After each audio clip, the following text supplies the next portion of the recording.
नमस्कार, मैं रवीश कुमार। सरकारी स्कूलों और कॉलेजों में शिक्षा की हालत ऐसी है कि जरा सा सुधार होने पर भी हम उसे बदलाव के रूप में देखने लगते हैं। सरकारी स्कूलों में लाखों की संख्या में शिक्षक नहीं है, जो हैं उनमें से भी बहुत पढ़ाने के योग्य नहीं है या प्रशिक्षित नहीं है। दिसंबर 2016 में लोकसभा में एक सवाल का जवाब देते हुए मानव संसाधन मंत्री प्रकाश जावड़ेकर ने बताया था कि प्राथमिक स्कूलों में, एलिमेंट्री स्कूलों में 9 लाख शिक्षक नहीं है और सेकेंडरी स्कूलों में 1 लाख से अधिक शिक्षक नहीं है देश भर में। इस वक्त इनमें से कितने पद भरे गए हैं ये उन्हीं को मालूम होगा, मुझे नहीं मालूम है। लेकिन इंडियन एक्सप्रेस में 25 दिसंबर 2018 को एक रिपोर्ट छपी। Centre for budget and governance accountability CBGA और चाइल्ड राइट्स एंड यू ने एक सर्वे किया था, जिसमें बात सामने आई कि 6 राज्यों में प्राथमिक स्कूलों में 5 लाख से अधिक शिक्षक नहीं है। सिर्फ 6 राज्य में, इनमें से 4 लाख से अधिक यूपी और बिहार में है। मतलब यूपी और बिहार में 4 लाख टीचर नहीं है और वहां से लोग प्रधानमंत्री बनवा रहे हैं। अब आप सोचिए कि सिर्फ इन 2 राज्यों में 4 लाख से अधिक शिक्षक नहीं है, तो यहां पढ़ने वालों की क्या हालत होती होगी। दिसंबर 2016 में मानव संसाधन मंत्री ने बताया था कि बिहार झारखंड के प्राथमिक स्कूलों में सबसे अधिक शिक्षकों की कमी है। झारखंड में 38.39% और बिहार में 34.37% शिक्षक के पद खाली थे।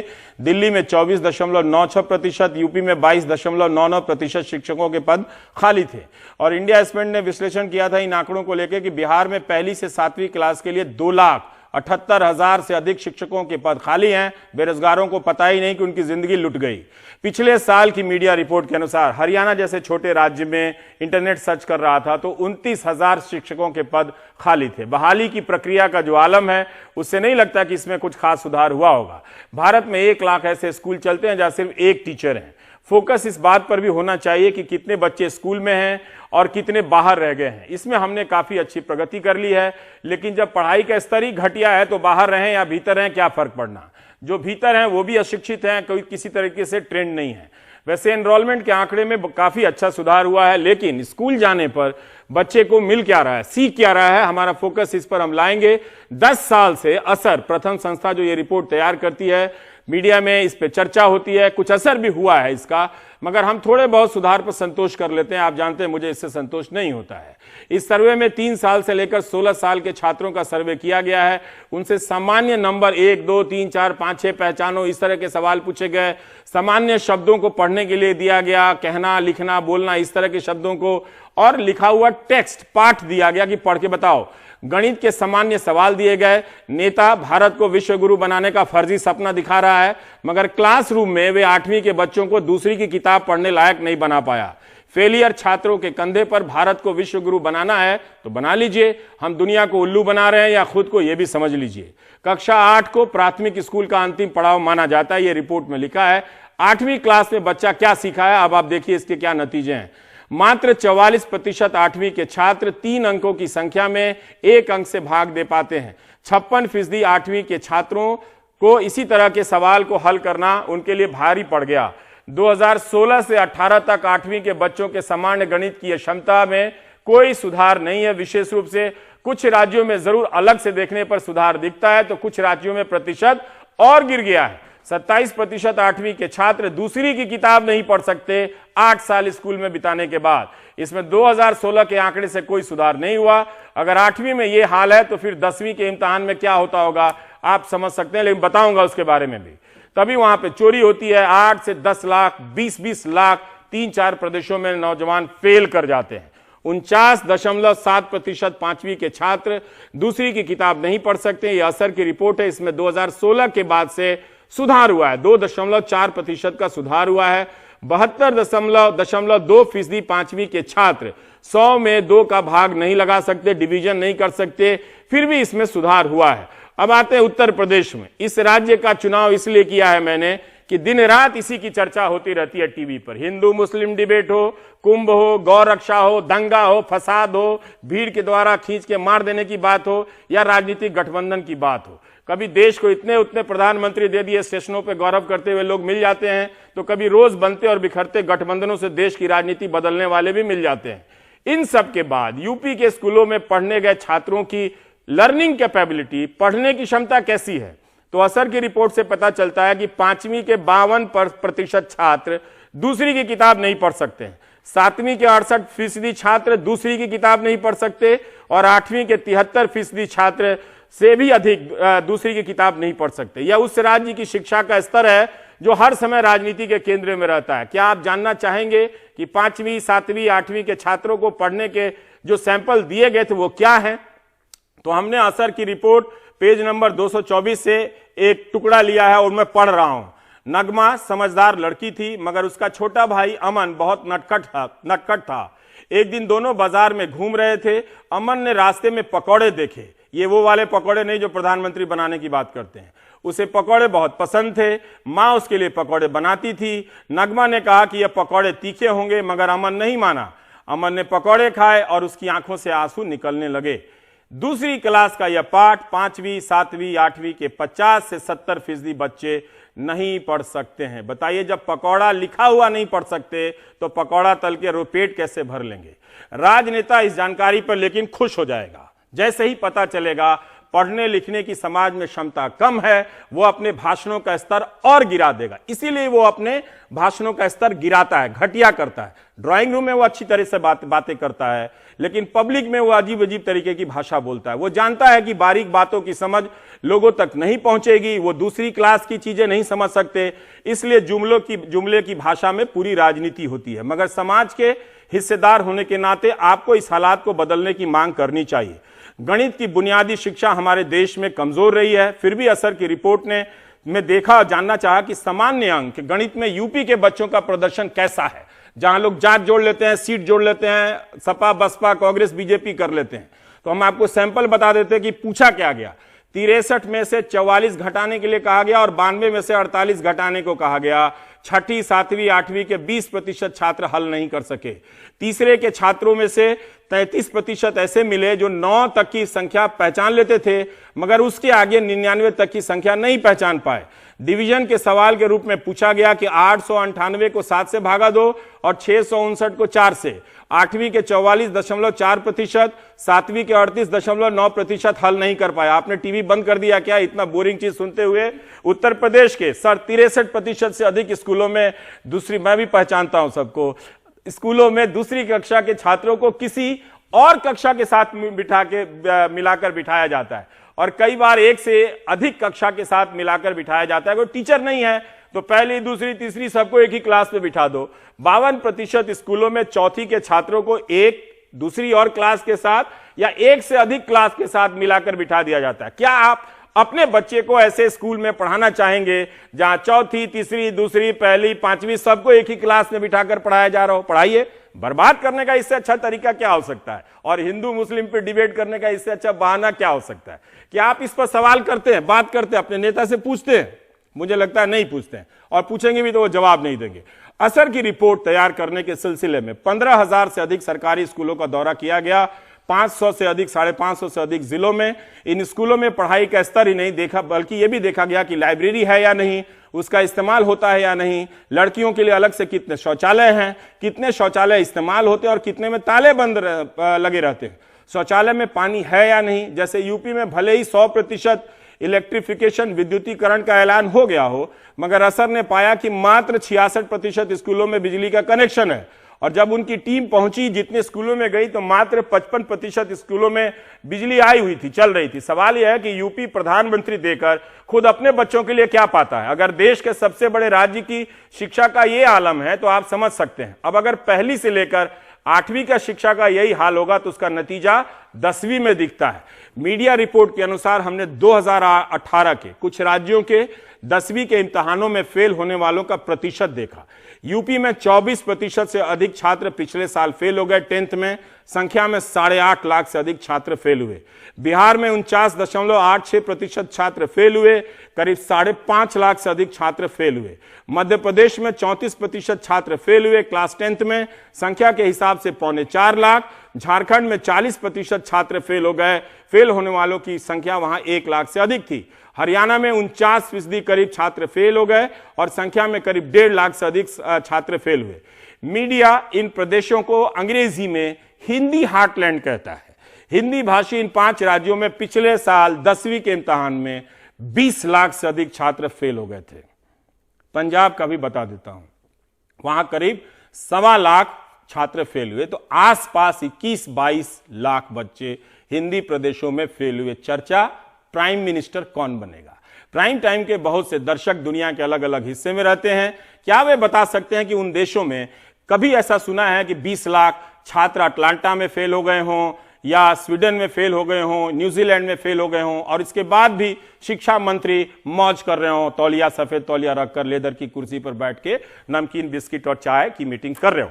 इसी अकादमिक वर्ष में अभी प्रकाश जावड़ेकर ने घोषणा की, वो बता दें, 2019-20 से निजी शिक्षण संस्थाओं में नया कोटा लागू हो गया। आर्थिक रूप से कमजोर छात्रों को 10% कोटा मिलेगा और इसके लिए इन संस्थाओं में सीटों की संख्या अलग से बढ़ाई जाएगी। 900 यूनिवर्सिटी, 40,000 कॉलेजों में फैसला लागू होगा। इसमें प्राइवेट भी हैं और सरकारी संस्थान भी हैं। तो हमारे साथ रुक्मिणी बनर्जी जी हैं। इस रिपोर्ट को कई साल से आप तैयार करती रही हैं, बात करती रही हैं। कुछ सुधार की बात हो रही है इसमें, आपने कहा है। उसी के हिसाब से मैं जानना चाहता हूं कि वो कौन से राज्य हैं जो प्रदर्शन बेहतर कर रहे हैं और कौन से राज्य हैं जिनके यहाँ बहुत ज्यादा गिर गया है? कारण भी बता सकती हैं तो और अच्छा है। अगर हम पूरे देश का देखें तो अलग अलग क्लास में हमें अलग अलग ट्रेंड्स दिखते हैं। तो पहले तो मैं ये बता दूं कि अगर तीसरी, पांचवी और आठवीं का हम लोग अगर सोचें, तीसरी हमारे प्राथमिक पूरे सिस्टम के बीच का है, पांचवी में एंड का है और आठवीं में। तो 2016 में हमने देखा था कि कुछ पहले तो ये बता दूं कि कुछ ऐसे साल हमारे गए लगभग 2010 से लेके 2013-14 तक, जब गिरावट एक कंटिन्यूअस लेवल पे आनी शुरू हो गई थी। तो क्या उसके पहले अच्छा था? 2010 उसके पहले अगर 2006 से 2010 देखें तो स्थिति अच्छी नहीं थी, बट वो गिरावट नहीं थी। अच्छा। एक स्टेबल स्थिति में हम उसको देख पाते थे। 2010 के बाद एक गिरावट आई, एंड आई वुड से कि 2014 के बाद से हल्की सी, जैसे आप कह रहे थे कि थोड़ा सा भी अगर हम चढ़ाव देखते हैं तो हम खुश हो जाते हैं, हालांकि वो किस लेवल से वो चढ़ाव है वो देखना जरूरी है। तो 2016 में हमने तीसरी में कई राज्यों में देखा कि कुछ इंप्रूवमेंट दिख रहा है, एंड इसीलिए वो स्वाभाविक है कि 2018 में पांचवी में भी कुछ इंप्रूवमेंट दिख रहा है। बट मैं समझती हूँ कि अगर थोड़ा सा आगे चले, आप तो 10वीं तक चले गए, पर हम अगर 8वीं तक भी चलें, कि अगर तीसरी और पांचवी में थोड़ा सुधार दिख रहा है, 8वीं में अभी तक उतना सुधार नहीं दिख रहा है। ये ओवरऑल मैं इंडिया की बात कर रही हूँ। पर ये पिछले आई वुड से कि 10 साल में या 8 साल में दुनिया में भी और हमारे देश में भी कुछ बदलाव हो रहे हैं। 2008-10 तक बहुत भर दिया जाता था कि एनरोलमेंट बढ़नी चाहिए, यूनिवर्सल स्कूलिंग तक हमें पहुंचना है, एंड शायद आरटीई भी उसी मकसद से लागू हुआ कि सारे बच्चे हमारे देश के स्कूल में जाएं। एंड वाकई आप ये देख सकते हैं कि नामांकन की तरफ से अगर देखा जाए तो पिछले 10 साल से हमारे देश में 96% से ज्यादा बच्चे 6 से 14 की उम्र में एनरोल्ड हैं। अब पूरे हमारे देश में भी कुछ असर की वजह से कुछ और भी स्टडीज की गई हैं। ये सवाल उठता गया कि भाई बच्चों की पढ़ाई के बारे में क्या। तो मैं समझती हूं कि ये सवाल बहुत बार किया गया है, असर ने भी किया है और स्टडीज ने भी किया है, एंड उसके वजह से भी शायद पिछले 5, 6, 7, 8 साल में लर्निंग के ऊपर फोकस किया जा रहा है। मैं देख रहा था कि बिहार में 9% की गिरावट है कक्षा 3 के। आप भी बिहार से हैं, मैं भी बिहार से हूं, और हर साल जब मैं रिपोर्ट देखती हूं तो जरूर पहला मैं जो देखती हूं वो बिहार का है। बिहार की स्थिति पर्टिकुलरली गणित में 10 साल पहले, 8 साल पहले काफी ठीक ठाक थी, और वहां से हमको गिराव दिख रहा है। और बिहार के केस में अगर मैं कहूं तो हमने ये देखा है कि जब सरकार चाहती है तो बहुत कुछ शिक्षा में कर सकती है। जो एनरोलमेंट का, नामांकन का जो काम उन्होंने किया, अब आज के तारीख में अगर आप नामांकन की तरफ से देखें तो लड़के लड़कियों में बिल्कुल फर्क नहीं रहा। हाँ, उस पर अभी फोकस नहीं करते क्योंकि वो संवैधानिक कानून था, करना ही था उनको। लेकिन फिर भी मैं क्लासरूम में जो बच्चे जा रहे हैं उनके बारे में जो रिपोर्ट का आपका फोकस है, तो आई वुड से कि बिहार में गिराव दिखा है, पर कई राज्य हैं जहां पे इंप्रूवमेंट दिखा है।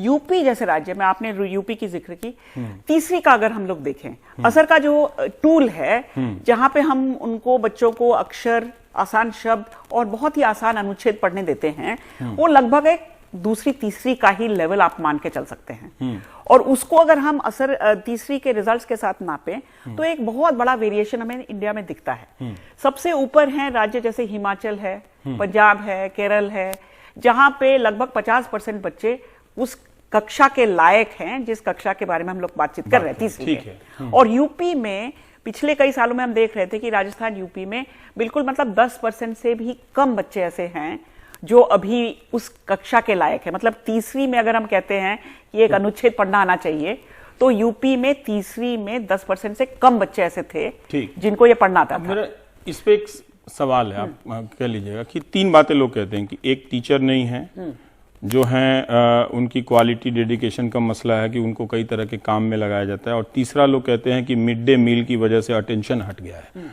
ये आम धारणा है लोगों में, लेकिन मैं चाहता हूं कि आप इसको जवाब दें। मैं उसमें 2-3 चीजें और भी उस पर जोड़ना चाहती हूँ कि ये जो हम यूनिवर्सल स्कूलिंग की बात करते हैं और हम देख भी रहे हैं कि हमारे देश में ये हो भी गया है, यूनिवर्सल स्कूलिंग के साथ साथ कई और चीजें आई हैं। ऐसे बच्चे हमारे स्कूलों में आए हैं जिनके बाप माँ पढ़े लिखे नहीं हैं, तो जो मिडिल क्लास माँ या बाप अपने बच्चों को जो मदद कर सकते हैं, समझ सकते हैं कि मेरा बच्चा कहाँ फंस रहा है, कहाँ अटक रहा है, ये आम तौर पे जो ज्यादा बच्चे जो हमारे बच्चों जो स्कूल में आ रहे हैं, गवर्नमेंट स्कूल में आ रहे हैं, उनके माँ बाप वो मदद नहीं कर सकते हैं। तो एक तरीके से आप देखिए कि ये माँ बाप स्कूलिंग का महत्व समझते हैं, बट लर्निंग में कैसे मदद कर रहे हैं? मास्टर के भरोसे ना, अपने भरोसे तो नहीं भेज रहे हैं, मास्टर के भरोसे भेज रहे हैं। वो नहीं है तो क्या असर पड़ रहा है? नहीं है, पर ऐसा भी नहीं है कि जब आप कह रहे हैं कि 50% स्कूलों में एक कक्षा को 2 कक्षा को मिला के पढ़ाया जा रहा है, तो वहाँ क्या पढ़ाई होती है? पर वहाँ पे भी देखिए कि हमारे स्कूल में जैसे जैसे बहुत स्कूल बढ़ भी गए हैं, तो ऐसे काफी स्कूल बहुत सारे स्कूल कई राज्यों में घटाए भी गए हैं, सरकारी स्कूल बंद भी किए गए हैं, बिहार में, राजस्थान में, मीडिया में ऐसी खबरें आती रही। बट आप देखिएगा कि बहुत छोटे स्कूल की संख्या भी बढ़ी है। तो एक तरीके से यूनिवर्सल एजुकेशन होने के नाते बहुत ज्यादा स्कूल की संख्या भी हो गई थी और छोटे स्कूलों की संख्या भी काफी बढ़ गई है। मेरा अपना मानना है कि मिड डे मील की वजह से गरीब छात्रों का पोषण स्तर काफी बढ़ा है, तो मुझे तो वो स्कीम अच्छी लगती है, लेकिन फिर भी कई लोग मानते हैं इसकी वजह से पढ़ाई नहीं होती। इस पे आप बता दें, ऐसे बहुत सारे लोग कंफ्यूज घूमते रहते हैं। मैं 4 बार पूछेंगे। मैं इसमें 2-3 चीजें जोड़ूंगी। एक तो है कि काफी हमारे देश में ऐसे अभिभावक हैं जो बच्चों के लर्निंग में मदद नहीं कर पाते हैं और ना ही उनके पास पैसे हैं कि तो फिर उनको अपने घर में पढ़ाना चाहिए ना, खुद पढ़ के घर में पढ़ा, स्कूल नहीं भेजना चाहिए। मतलब मैं तो कहता हूं कि पेरेंट्स का इन्वॉल्वमेंट क्यों होना चाहिए? जब हम स्कूल 8 घंटे के लिए भेज रहे हैं तो फिर घर में उसको कहां से पढ़ाएगा? वो पेरेंट्स काम करने वाला है, अगर वो पढ़ा लिखा भी होता तो वो काम करने वाला है, मजदूर है। नहीं, घर तो में कहां से पढ़ा घर में ना भी पढ़ाए, पर जब हमारे बच्चे फंस जाते हैं हाँ, तो समझने लायक होना वो चाहिए। वो एक सेकेंडरी टर्शरी उदाहरण हो सकता है, लेकिन मेन हम स्कूल के भीतर क्या समस्या रही है उस पे स्कूल के भीतर आपने जो बातें कही वो तो सही है, बट उसके साथ एक और है। अब अगर पहली कक्षा में हमारे बच्चों से क्या अपेक्षित है वो देखा जाए, तीसरी कक्षा में जो अपेक्षित है वो देखा जाए। आपने ही अभी दिखाया कि वो एक छोटा सा पैसेज अगर पढ़ने में दिक्कत हो रही है तो हमारे टेक्स्ट बुक्स इतने भारी क्यों हैं? तो एक तो मुझे लगता है कि हिंदी प्रदेश में बच्चा हिंदी का टेक्स्ट नहीं पढ़ पा रहा, हिंदी का प्रदेश में हिंदी टेक्स्ट नहीं पढ़ पा रहा है, पर हम छोटे बच्चों से इतना हाई लेवल क्यों लेते हैं? एक इकोनॉमिस्ट हैं जिन्होंने अपना एक बहुत बढ़िया पेपर लिखा था और पेपर का टाइटल इतना अच्छा है कि मैं समझती हूँ कि टाइटल के नाम से टाइटल का पेपर का टाइटल है कि negative consequences of over ambitious curriculum. कि जितना हमारा टेक्स्ट बुक का लेवल हाई है, ठीक है, टेक्स्ट बुक का लेवल यहाँ है, टेक्स्ट बुक का लेवल यहाँ है, शायद हमारे पेरेंट्स का लेवल, तो मैं कह रही हूँ कि बहुत सारे पेरेंट्स ऐसे जैसे अनपढ़ हैं और बच्चों का लेवल अगर यहाँ है तो हम बच्चों को क्यों दोषी माने? अगर हमें अपने बच्चों को पढ़ाना है, सिलेबस छोटा किया जाए, करिकुलम छोटा किया जाए। सिलेबस छोटा के अलावा मुझे लगता है कि और हिंदी की किताबों में जो घटिया कविता की सप्लाई की गई है उससे मुक्ति दी जाए, ताकि बच्चों को। और अभी मैं कुछ किताबें देखता रहता हूँ, बहुत बुरा हाल है। लेकिन पहली दूसरी में अगर हम ये फोकस करें कि उनको मूलभूत क्षमताएं आ जाएं, सिलेबस बाद में हो सकता है, बट पहली दूसरी में अगर वो आसान अनुच्छेद पढ़ना सीख जाएं, आसान गणित करना सीख जाएं, जोड़ना घटाना इसकी तमाम प्रैक्टिस की जाए, तो मुझे लगता है कि जो प्रॉब्लम हम लोग आगे की कक्षाओं में देख रहे हैं वो कुछ हद तक हमारे ओवर एम्बिशियस करिकुलम की वजह से भी जी। मैं जब नीचे बात कर रहा था और इस रिपोर्ट के बारे में जैसे ही बताया तो तुरंत किसी ने रिएक्ट किया कि एग्जामिनेशन सिस्टम जब से खत्म हुआ परीक्षा, तब से ये बीमारी शुरू हो गई। तो मैंने कहा परीक्षा का ज्ञान से क्या संबंध है, मतलब वो क्या ये कारण है? वैसे बहुत सारे लोग अगर सोचते होंगे तो परीक्षा साल में 1 बार 2 बार 3 बार होता है। हाँ। पर अगर हम क्लास में हैं, हम बच्चों के साथ हैं, हाँ। तो एक तरीके से बच्चों का मूल्यांकन करना एक पढ़ाने का एक तरीके का एक अभिन्न अंश है। तो एग्जाम बंद हुआ है या शुरू हुआ है वो अलग बात है, पर हम किस तरीके से बच्चों के साथ, मेरा बच्चा कुछ समझा है कि नहीं। मैं आप यूपी और हिमाचल का मैं उदाहरण देना चाहती हूँ। अगर आप तीसरी में देखें, तीसरी के किसी क्लास में देखें, तो अपने सामने जो बच्चे हैं उनको पढ़ाने के लिए टीचर क्या तरीका अपनाता है। हमारे पूरे देश में पढ़ाने का तरीका यही है कि हम उस क्लास का टेक्स्ट बुक उठा लें और उस क्लास के टेक्स्ट बुक के पहले पार्ट दूसरे पार्ट से हम पढ़ाना शुरू करते हैं। जब मेरे स्कूल में कोई इंस्पेक्शन के लिए भी आता है तो वो पूछता है कि सिलेबस कहां तक हुआ। ये हमारे पढ़ाने की रीति है। हिमाचल में जस्ट मैं असर के आप लोग ये बताती हूँ कि हिमाचल के तीसरी के क्लासरूम में अगर देखा जाए तो लगभग 50% बच्चे ऐसे हैं जो ऑलरेडी पढ़ सकते हैं, इसलिए जो टेक्स्ट बुक में है उसको डील करने में उन्हें कोई दिक्कत नहीं होती है। और शायद 25% बच्चे ऐसे हैं जो अभी तक बड़ा पार्ट नहीं पढ़ सकते हैं, बट छोटे छोटे अंश में पढ़ सकते हैं। मतलब लगभग मेरे पास 75% बच्चे ऐसे हैं जो कहीं ना कहीं मैं जो पढ़ा रही हूं उसके आसपास हैं। अब हम यूपी में चले। यूपी में अगर हम बच्चे जो पढ़ सकते हैं, मैंने अभी बताया आपको कि शायद 10%, अभी थोड़ा सा बढ़ाव हुआ है यूपी में, बट लगभग 10-12% बच्चे ऐसे हैं जो उस क्लास का पार्ट पढ़ सकते हैं। और उसके थोड़ा पीछे शायद 10% और ऐसे हैं जो अनुच्छेद पढ़ सकते हैं। 70% बच्चे अभी भी यूपी के क्लास में ऐसे हैं जो अक्षर या वहां पे भी नहीं है। चलिए, आप लोगों के सवाल उठाने से ये चर्चा में आए तो लोग ये भी पूछना तो शुरू करें कि स्कूल जा रहा है तो उसमें क्या सुधार हो रहा है। आपने दिल्ली का क्या रिपोर्ट है? इतना आता रहता है कि दिल्ली में काफी सुधार हुआ, तो क्या आपकी रिपोर्ट में लर्निंग एबिलिटी में दिखा है वो कुछ? असर ग्रामीण क्षेत्र में सर्वे करता है। हम लोग लगभग इस बार 590 से ज्यादा। दिल्ली उसमें नहीं था? दिल्ली उसमें नहीं। अच्छा, ठीक है। एक दो दूसरा था कि आपने इस बार स्पोर्ट्स को लिया है, तो मैं ये जानना चाहता हूं कि फिजिकल एजुकेशन में कौन सा राज्य अच्छा कर रहा है? क्या क्लासरूम में फिजिकल टीचर होते हैं स्कूलों में? तो प्राइमरी स्कूल में ओवरऑल हम अगर राज्यों को भी देखें तो बहुत कम, जहां पे सिर्फ एक पहली से 5वीं तक के स्कूल हैं, वहां पे लगभग ना के बराबर हैं फिजिकल एजुकेशन के टीचर। और अगर हम लोग, हमारे देश में काफी राज्य ऐसे हैं जहां पे पहली से 8वीं तक भी अपर प्राइमरी और अपर प्राइमरी एक साथ है, वहां पे फिजिकल एजुकेशन टीचर होने की कुछ संभावना है, बट वहां पे भी 20-30% से ज्यादा नहीं है। हमने थोड़ा सा ये भी पूछा, पहली बार हम लोग पूछ रहे थे कि समय दिया जाता है क्या, कि आपके स्कूल के टाइम टेबल में स्पोर्ट्स के लिए, फिजिकल एजुकेशन के लिए जगह है। और मेरा यह मानना था कि नॉर्थ ईस्ट के स्टेट्स में, जहां पे काफी तादाद में हम हिमा दास और मैरी कॉम को देख रहे हैं, कि जरूर उनके ना स्पोर्ट्स की व्यवस्था स्कूल में बेटर होगी, पर ऐसा नहीं दिखता है।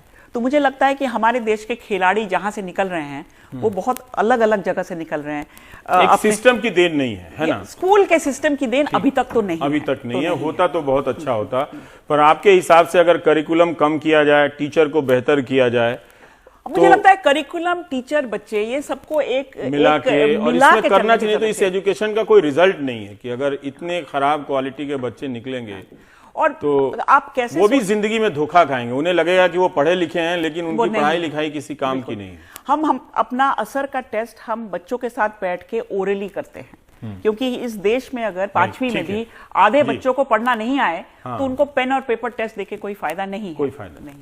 बहुत बहुत शुक्रिया। आप लोग भी असर की वेबसाइट पर जाकर पढ़िए, अपने अपने राज्यों के बारे में हालात का जरा जायजा लीजिए और इन बातों को अपने राजनीतिक बहस में लाइए। धीरे धीरे ही सही कुछ असर तो होगा। पिछले 14 दिन से दिल्ली के मुखर्जी नगर इलाके में हिंदी माध्यम से सिविल सर्विस इम्तिहान की तैयारी कर रहे सैकड़ों छात्र धरने पर बैठे हैं। कुछ की स्थिति भी खराब है। इनमें से कुछ छात्र भूख हड़ताल पर चले गए थे, जिनमें से कुछ की तबीयत खराब हो चुकी है। इन छात्रों ने मंगलवार को राजघाट तक मार्च निकाला। इनका कहना है कि हमारी व्यवस्था 22 राजभाषाओं के साथ अन्याय कर रही है, जहां 10% अंग्रेजी जानने वालों के पक्ष में 85% नतीजे आते हैं और 90% गैर अंग्रेजी छात्र सिर्फ 15% सीटों पर कामयाब हो पाते हैं। शिक्षा व्यवस्था सुधारने की मांग कर रहे इन छात्रों का कहना है कि सीसेट यानी सिविल सर्विस एप्टीट्यूड टेस्ट को इस तरह से लागू किया गया कि हिंदी माध्यम से परीक्षा देने वाले छात्रों का नतीजा एक ही साल में 17% से गिरकर 2% पर आ गया। सीसेट को 2011 में लागू किया गया था। छात्रों का कहना है कि निगवेकर कमेटी ने भी सीसेट को पक्षपाती बताया था, जिसे सरकार ने स्वीकार करते हुए 2015 से इसे क्वालिफाइंग कर दिया। छात्र अब कह रहे हैं कि 2011 से 2015 के बीच जो छात्र सीसेट की वजह से नाकाम रहे, उन्हें 3 और मौके दिए जाएं। यूपीएससी की पूरी परीक्षा प्रक्रिया को पारदर्शी बनाई जाए। हिंदी माध्यम से परीक्षा देने वाले उम्मीदवारों की कॉपियां हिंदी माध्यम के अध्यापक जांचें। तीसरी मांग यह है कि इंटरव्यू लेने वाले हिंदी माध्यम के हों। छात्रों का ये प्रदर्शन कई महीनों और कई साल से चल रहा है, लेकिन इधर हाल के दिनों में धीरे धीरे बड़ा होता जा रहा है, मगर सरकार पे इनकी मांगों का कोई असर नहीं पड़ रहा है। ब्रेक के बाद अभी शिक्षा का हाल लिया, उसके बाद स्किल इंडिया का हाल लेंगे।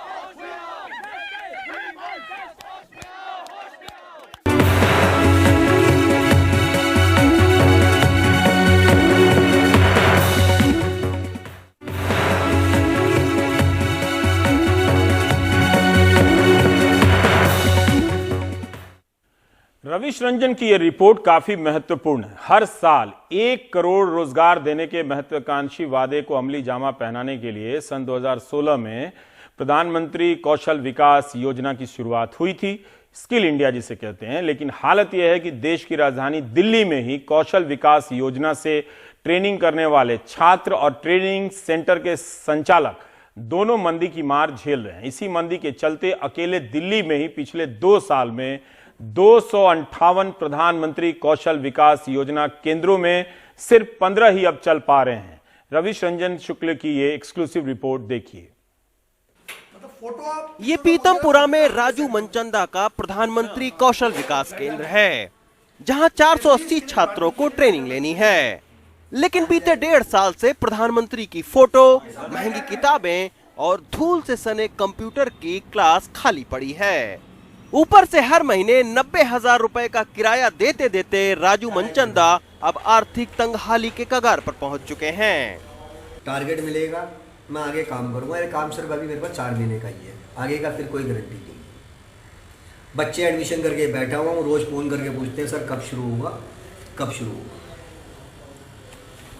15 महीने से इनकी, 11 महीने से इनकी सैलरी दे रहा हूँ और 14 बंदों का मेरा स्टाफ है जो घर बैठे रोज पूछता सर कब से आना।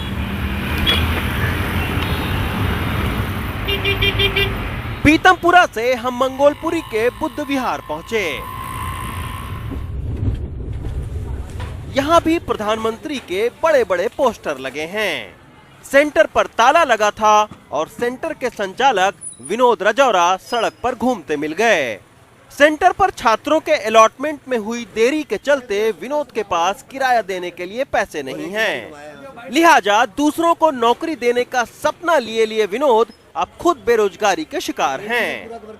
दिल्ली के जो भी क्लस्टर की कॉलोनियां हैं, वहीं पर सबसे ज्यादा बेरोजगार जो बच्चे हैं वो रहते हैं। तो इसी के चलते ऐसे जो केंद्र हैं उनको खोलने के लिए दिल्ली के क्लस्टर इलाकों को प्राथमिकता दी गई। लेकिन अभी आप देखिए कि मैं इस वक्त बुद्ध विहार में आया हूं और यहाँ पर ये सेंटर जो है ये बंद पड़ा हुआ है। क्यों बंद पड़ा हुआ है ये हमें बताएंगे राजौरा साहब। राजौरा साहब एक प्राइवेट कंपनी में पहले जॉब करते थे, उस कंपनी की जॉब को छोड़कर फिर आपने सेंटर को शुरू किया था। क्या क्या दिक्कतें आई? सर 2014 में जब मोदी जी चुनाव जीत कर आए तो उन्होंने ये कहा कि नौकरी मांगने मत जाओ, नौकरी लोगों को दो। इसलिए मैंने सोचा कि मैं भी कोई अपना रोजगार करूंगा तो लोगों को नौकरी दे पाऊंगा। उस योजना के तहत मैंने ये सेंटर स्टार्ट किया जुलाई 2017 में।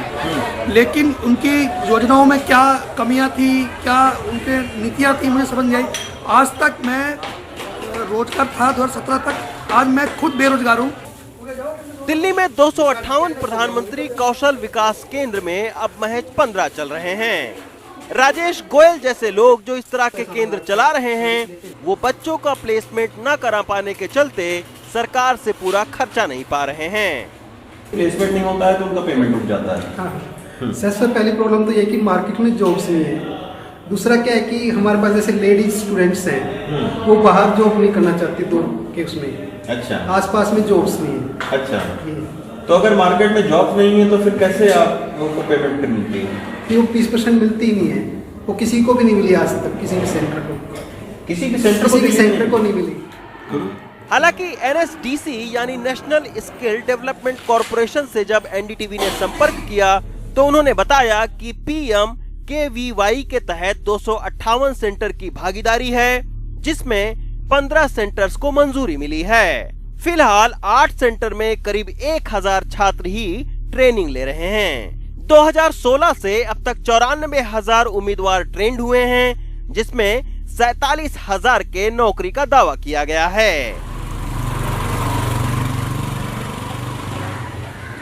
हम इस दावे को परखने के लिए नरेला के एक स्किल सेंटर में पहुंचे। यहां हमें रिंकू मिले। हेयर डिजाइनिंग का कोर्स करने के बाद नौकरी नहीं मिली तो थक हार कर अब दूसरे सेंटर में हेयर डिजाइनिंग कोर्स में ट्रेनर बन गए हैं। मैंने कोर्स किया था हेयर ड्रेसर का। हाँ जी, फिर हेयर ड्रेसर कोर्स किया था PMKVY सोनिया से। तो वहाँ भी जो उन्होंने पहले 2-3 महीना तो उन्होंने वहीं पे जॉब कराई थी, तो लेकिन बस ऐसी टाइम पास था वहाँ पर।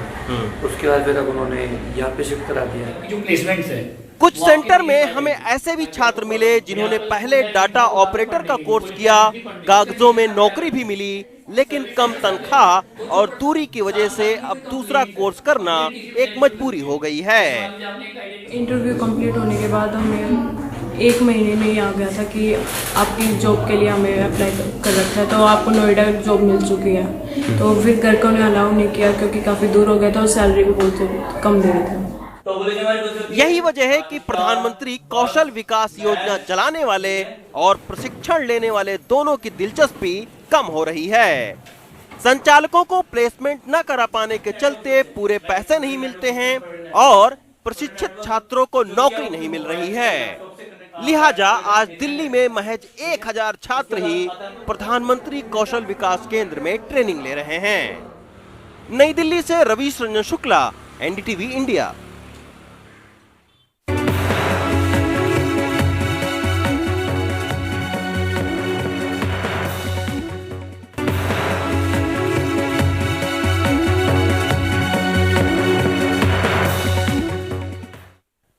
कर्नाटक में एचडी कुमारस्वामी सरकार को बचाने और गिराने की कवायद चल रही है। बेंगलुरु से लेकर मुंबई, गुरुग्राम और दिल्ली तक ये सियासी लड़ाई जारी है। विधानसभा के 2 निर्दलीय विधायकों ने सत्ताधारी कांग्रेस जेडीएस गठबंधन से समर्थन वापस ले लिया है। बताया जा रहा है कि कांग्रेस के 3 विधायक मुंबई में बीजेपी के कब्जे में हैं। इसके बावजूद मुख्यमंत्री कुमारस्वामी और कांग्रेस के वरिष्ठ नेताओं को भरोसा है कि सरकार को फिलहाल कोई खतरा नहीं है। कांग्रेस जेडीएस गठबंधन को पहले से ही ये शक था कि निर्दलीय विधायक आर शंकर गठबंधन सरकार से समर्थन वापस ले सकते हैं, क्योंकि हाल ही में उन्हें मंत्री पद से हटा दिया गया था। लेकिन चौंकाया दूसरे निर्दलीय विधायक एच नागेश ने। उन्होंने भी अपना समर्थन वापसी का पत्र राजभवन को भेज दिया। वहीं बीजेपी विधायक दिल्ली के पास गुड़गांव के एक 5 सितारा होटल में जमे रहे। कर्नाटक में आज मकर संक्रांति है। ये संक्रांति के दिन में बदलाव चाहिए सरकार में, ये अच्छा तरफ से सरकार होना चाहिए। इसलिए मैं क्या सपोर्ट किया, वो सपोर्ट को मैं विड्रा कर रहे आज ये बोलने के मैं तैयार है। कांग्रेस के 3 विधायक अब भी मुंबई में हैं और बीजेपी के साथ खड़े दिख रहे हैं। पार्टी के और विधायक न टूटे, इसको लेकर पहले कांग्रेस के वरिष्ठ नेताओं की बैठक हुई। फिर मुख्यमंत्री कुमारस्वामी ने कांग्रेस के सीनियर नेताओं से मुलाकात की। मैं हमेशा शांत रहता हूं, मुझे मेरी ताकत पता है। आप चिंता क्यों करते हैं? बीजेपी से मिली जानकारी पर मीडिया मेरी सरकार की स्थिरता को लेकर कहानियां गढ़ रही है। information given by BJP friends give some entertainment to the media. Kumaraswamy government, इस साझा सरकार को फिलहाल कोई खतरा नहीं है। कुमारस्वामी की सरकार 5 साल पूरा करेगी। जल्दबाजी बीजेपी को है हमारी सरकार गिराने की। To डिस्टेबलिश the government. 2 विधायकों की समर्थन वापसी और 3 विधायकों की साफ दिख रही बगावत के बाद कर्नाटक विधानसभा में साझा सरकार की क्या तस्वीर उभरती है। जेडीएस कांग्रेस गठबंधन 120 से घटकर 115 पर आ जाएगा, यानी जादुई आंकड़े से सिर्फ 2 ज्यादा।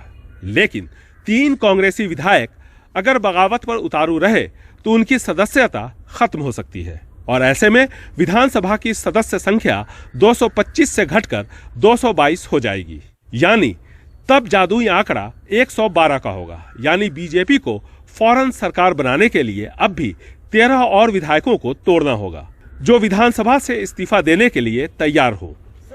अगर यह नामुमकिन नहीं है तो आसान भी नहीं। नहीं, संकट कुछ नहीं है, कोई संकट नहीं है। हमारे सभी विधायक हमारे संपर्क में हैं और सरकार जो है बहुत स्टेबल है। हाँ, भारतीय जनता पार्टी जरूर अपनी डूबती हुई नैया को बचाने के लिए जो है वो इस काम में लगी है, कर्नाटक की सरकार को स्थिर करने के, लेकिन वो कामयाब नहीं होंगे। कुल मिलाकर कर्नाटक एक बार फिर राजनीतिक उथल पुथल के दौर से गुजर रहा है। इस बार सरकार बच भी जाए तो आगे यहाँ स्थिरता बनी रहेगी, इस बात की गारंटी कोई भी राजनीतिक दल नहीं दे सकता, क्योंकि सबसे बड़ा दल होने के बावजूद बीजेपी सत्ता से बाहर है और कांग्रेस के समर्थन की वजह से सबसे छोटे दल का नेता यानी कुमारस्वामी फिलहाल राज्य के मुख्यमंत्री हैं। गुरुग्राम से परिमल, मुंबई से सुनील सिंह और दिल्ली से हिमांशु शेखर के साथ बेंगलुरु से निहाल खिदवई, एनडीटीवी इंडिया।